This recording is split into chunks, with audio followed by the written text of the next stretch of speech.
Hi guys, welcome back with me again in this channel.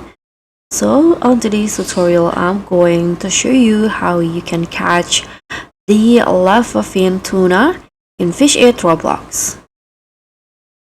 The Lavafin Tuna is one of the legendary beasts that only spawns in the most extreme condition, which is inside the Kohana Volcano. And in here, I'm going to show you the exact location and also the perfect rod and bait combo that you can use to catch this like a legendary fish.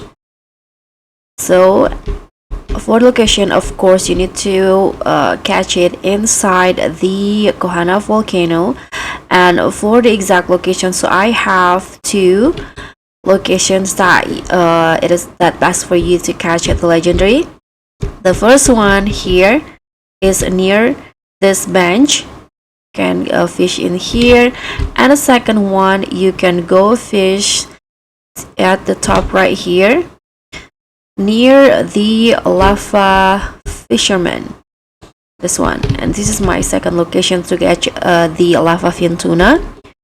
And as for the rod, I'm using the element rod with the singularity bait. So try your luck to get this one. Thank you so much for watching. Don't forget to like, comment, and subscribe. Also, click on the thanks.